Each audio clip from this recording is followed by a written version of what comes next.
This Ridley-o sponsored by breakfastclub.space/discord. Here are some more Ridley attempts as of June 2020, attempting to predict what June 2021 will be like. This is probably the second or third video I've made on the subject dealing with the same dates, because I just have so many predictions to make, so that I can look bad in a year, or maybe I'll look brilliant. We'll see. But it's important to try and attach some degree of precision to this, and dates, that's something that can help add precision. Predictions tend to be too vague. So one thing that I expect to see happening that you'll notice in by June 2021, that you're not seeing that much in June 2020, is that COVID crackdowns and other problems in society may cause us we may have to stand up to business instead of government. Not instead, really, but really we're still standing up to government, but business will start to become, or continue to become, the enforcer for government.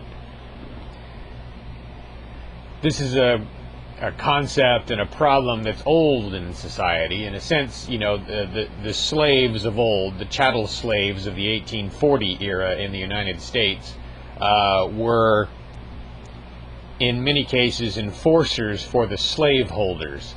And today, to some extent, inmates in prisons are enforcers for the guards. Slavery is not enforced by slave owners, it's enforced by slaves. So in the same sense, business owners in the United States are sort of, an upper class and middle class type of slave, even to a greater extent than us proletariat type people are. Those of us who are below the bottom rung of the ladder in many ways, because we're not working a 9-to-5 job and are not big enough for the government to bother with very much.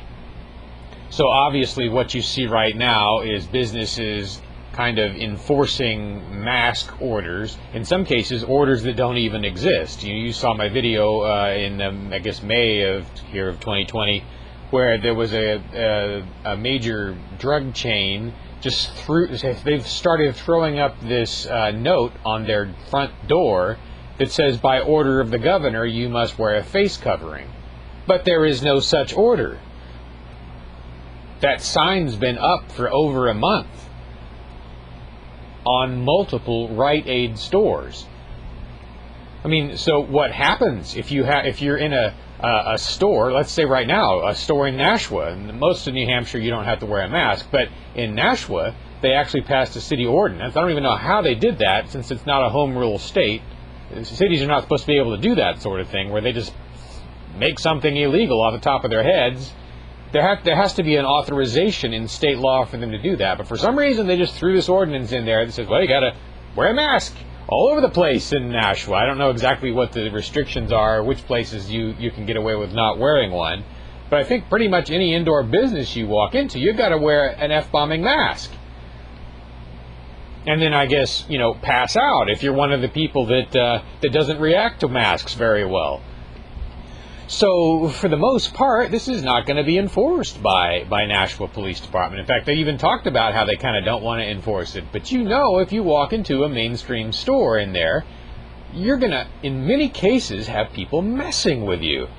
The slaves, the little people who are just shopping, the store owners, and who knows who else. And so now you're in a situation where normally if like a cop came up to you and bothered you, especially if it was on public property, well, you could just whip out your camera and film that. But because of New Hampshire's wiretapping law, doing that inside a business to a private citizen, even if they're acting as a Karen, doing that could be risky.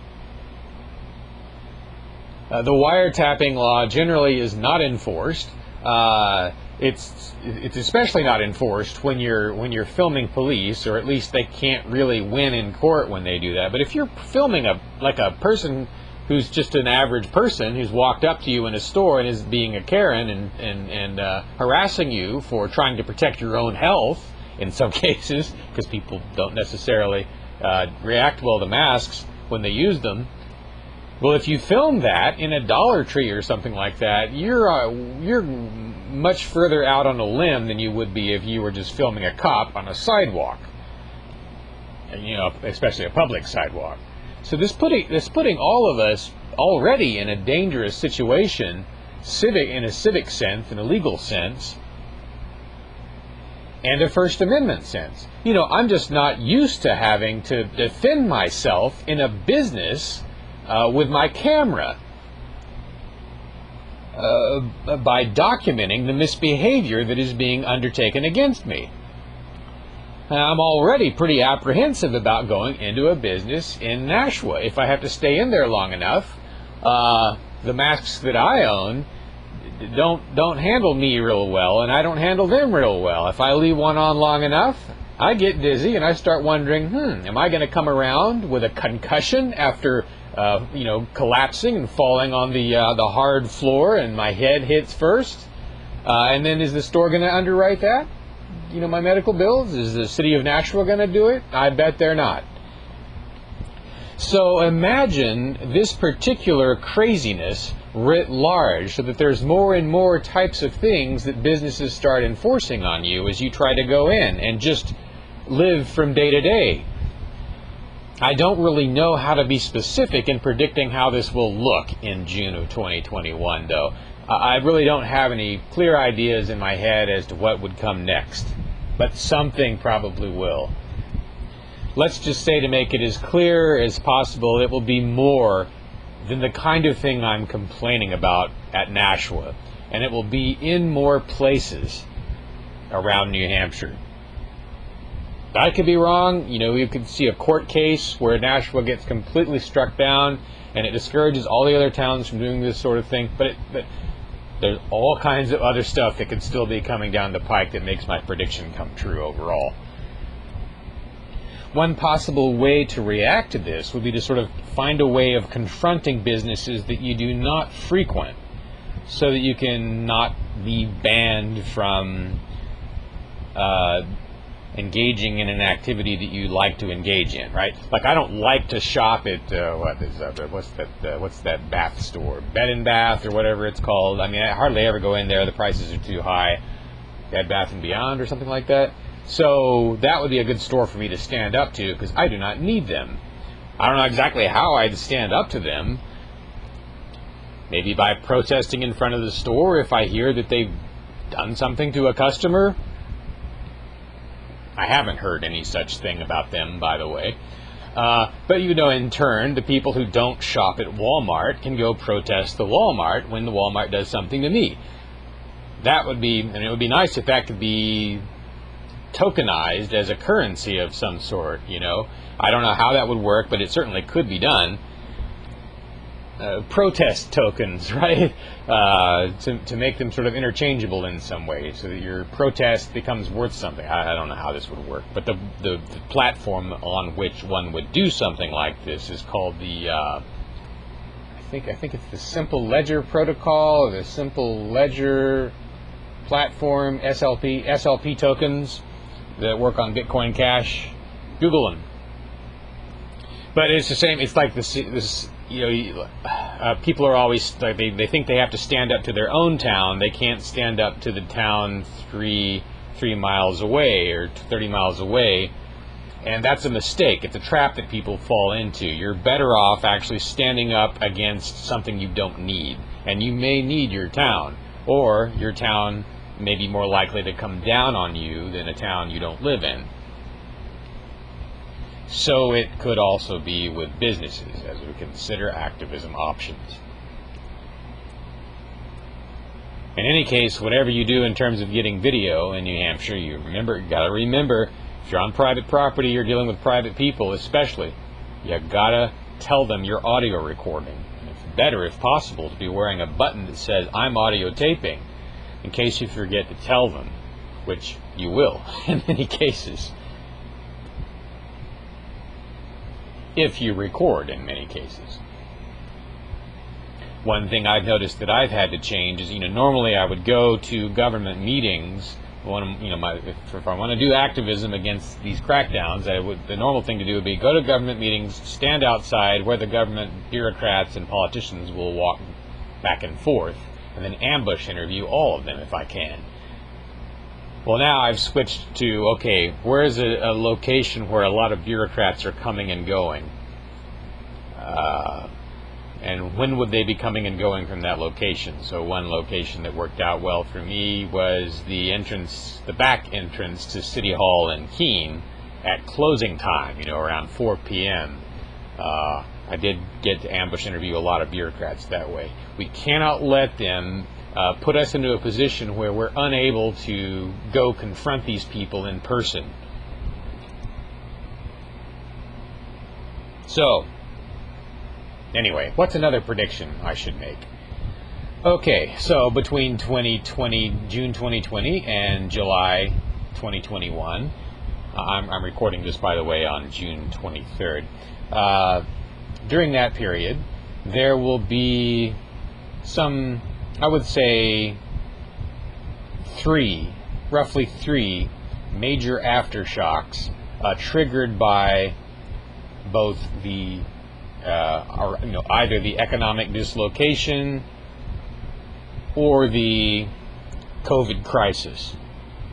So that could take the form, and by aftershock I mean something just as big and bad. Well, I should say at least 2/3 as big and bad as the Floyd protests. And bad is not the right word, because those protests are not necessarily bad, but it certainly could be considered a disruptive aftershock on American society. The Floyd protests are themselves an aftershock to the COVID crisis. So anyway, I think we get three events or things or trends or movements or whatever you want to call them that are aftershocks, and they are at least 2/3 as big as the Floyd protests in their importance. So we get three of those roughly between June 2020 and June 2021. That's my expectation. Thus far, we've already had, I guess, three between February 2020 and late June of 2020. So the three huge events were the COVID crisis itself, the medical end of it, the depression that it caused, and the Floyd protests that it indirectly probably caused. And by protests, I kind of mean unrest, something the United States is not really used to. I guess it really would not be a big surprise to see three more, in a 1 year period, because we've already got three in a 4-month period. I mean, maybe we get more than that, but anyway, I'm predicting three, not 5, not 1. That's my rough prediction. Expectation. That are each at least 2/3 as big as the Floyd unrest. Have we talked much, by the way, about the Spanish flu? It's good that people are looking at that, but they're not looking at it enough. And one thing that's interesting, one thing we can observe about that situation is that the government reacted in an opposite manner then compared to the way that it's reacting now. So the government reaction between 1917 and late 1918, during that period, to the Spanish flu, which was really, we should call it the federal flu, because the central government of the United States actually caused it by packing its troops too tightly into barracks during a brutal Kansas winter. This was the thing that really gave us the Spanish flu. At least that's what they think. But anyway, since the government was heavily obsessed with only, again, they have this monomania in the central government, in the federal central government of the United States, but they just want to, they focus on one thing and forget about everything else. So in 1918, all they could think about was beating Germany. It was like absolutely nothing else mattered at all. So they tended to cover up or play down the Spanish flu. And, there were not very many, there was not much in the way of restrictions, right, as a result of that. So they wanted to have big war rallies and stuff like that, and they had this big war rally in Philadelphia, for instance, that got thousands of people killed, apparently. So the government and its backers weren't just allowing infection-type stuff to happen, they were encouraging it. Well, today, again, we have the monomania, but it's all the shoes exactly on the other foot. Instead of encouraging people to infect each other, they're encouraging each other, they're encouraging, the government is encouraging the people to shut down everything else besides their battle against COVID, right? I mean, I know things have opened up a little bit over the last month or two, but by and large, that was kind of the reaction. Let's just monomania against this one problem, COVID, which actually looks like is not quite serious enough to justify shutting down the economy over. But just as the wartime monomania helped the federal flu in 1918, the peacetime flu mania or COVID mania will probably trigger a war. That's the thing that depressions create, right? And that's what we have received from our government, is a depression.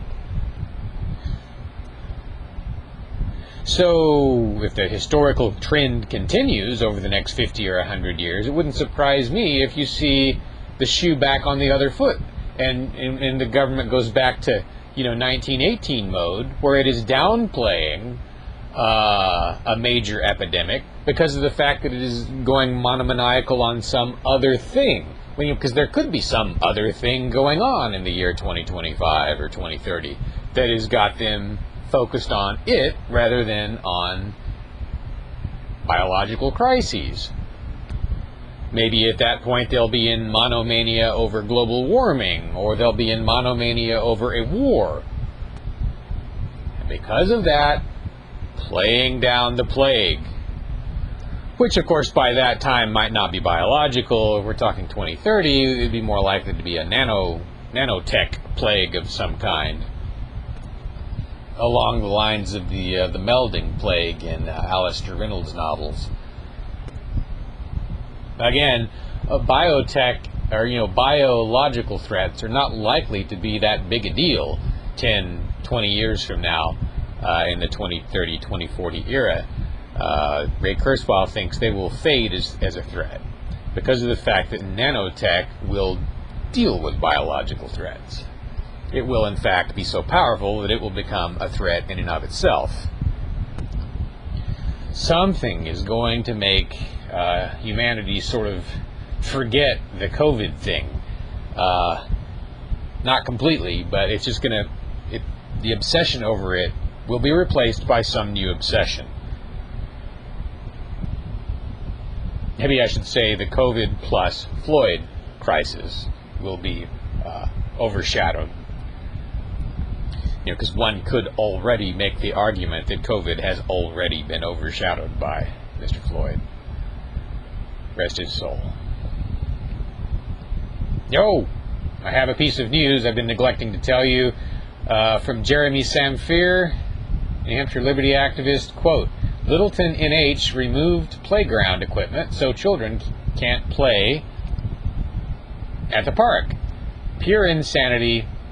The certificate of vaccine ID, COVID, PSYOP, has become. Unquote. Oh, did you know that when I tried to join I joined pretty much any Facebook group in New Hampshire that is political or local, if I can. And so I tried to join, I think it's called Health Freedom or Vaccine Freedom NH or something like that. Doesn't mean I necessarily agree with everything they think. It just, that's what it was called, and I thought I'd join. Well, before I joined, I got this disclaimer from Facebook, quote, "This group discusses vaccines. When it comes to health, everyone wants reliable, up-to-date information.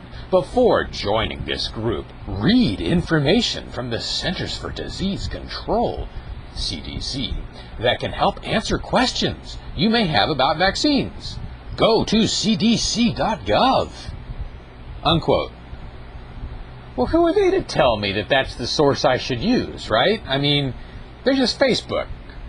Now, I happen to think, based on my understanding of things, that the government actually does get many health things right compared to other websites on the internet. That's my understanding. But I don't need Facebook to be my nanny. I'll figure that stuff out for myself. I'm just tired of and YouTube. I'm so tired of YouTube telling me, "Oh, before you watch this, you should know that this is funded by the Russian government." Well, do they do that for public radio? New Hampshire for New Hampshire Public Radio, or for public broadcasting service in the United States, or Voice of America? Do they warn everybody that it's funded by the evil federal government? Maybe they do. I haven't checked. I'm tired of being nannied.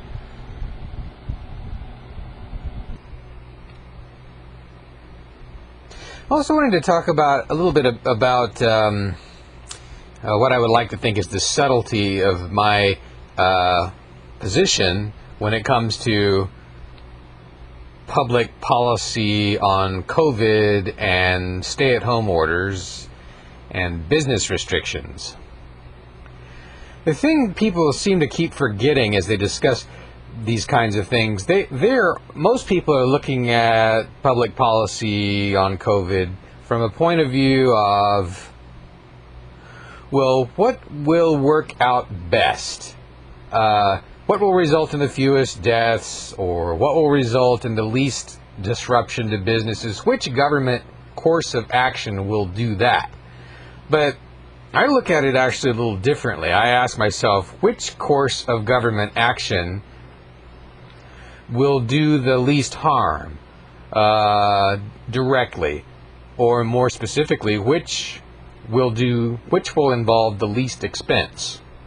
So for me, the ideal government course of action related to COVID would be to spend zero money. No police sent to shut down any businesses. No people forced to get COVID because you forced them into a tight space, like a jail. No money even spent in researching it. Because all of that money is stolen property, or at least 99% of it is. So it's wrong to spend the money. That's how I look at it. I'm going to the root of the whole issue and not trying to figure out where the branches are all going to go, or what this or that is all going to lead to. Just don't commit the initial act of aggression to begin with. Don't take the money. Don't spend the money. Anything else the government wants to do is fine. As long as there's no act of aggression, the government can do anything it wants. But forcing a lot of people to stay closed, or forcing them to have business restrictions, that requires an act of aggression by the state. Allowing these things, however, does not require an act of aggression by the state. For instance, against taxpayers forced to underwrite the process. So that makes me more of a reopener, right? Reopening requires tolerance. Making everybody close or restrict themselves requires aggression. Even if it's not aggression against the business, it's aggression against the taxpayer, because you're making the taxpayer fund this enforcement process. Again, let's learn from nature. emergent behavior is the way to look at these things. Instead of trying to look at, well, what's the big picture, long-term consequence of this government action, something you cannot predict, by the way, it's better to look at it, at each government action and ask yourself, what is the immediate effect, and what are the immediate ethical implications? Does it involve spending stolen property? That's the first thing that a government action does, right? It spends stolen property. Later on, we'll find out whether it saves some lives or not, but the only thing we know at first is that there's this act of aggression, the spending of stolen property. Knowing that a government action involves that means I don't need to do a lot of thinking beyond that. I'm going to be against it just because it costs money.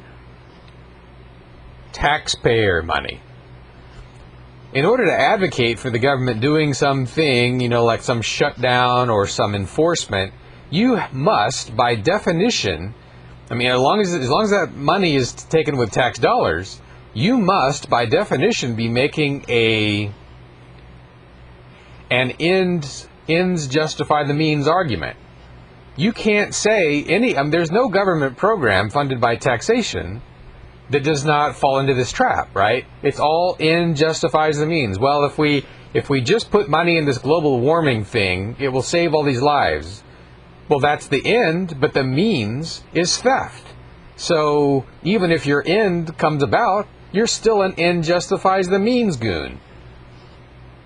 Anyhow, that's why I'm a reopener. I guess now if it were to turn out that reopening were to cost money, government money, well, I'd still be against spending that money.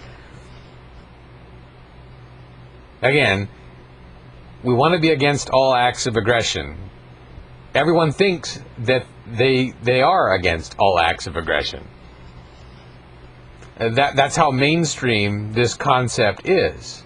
But it's just that people don't see the gun in the room. They don't recognize that all good things which allegedly come from government action are fruits of poisoned trees.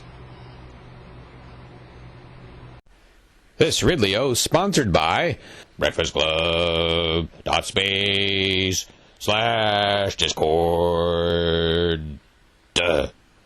A non-political Discord community with its own Minecraft server and weekly tournaments. Constantly active, as of this writing, with lots of members and only 33 trolls.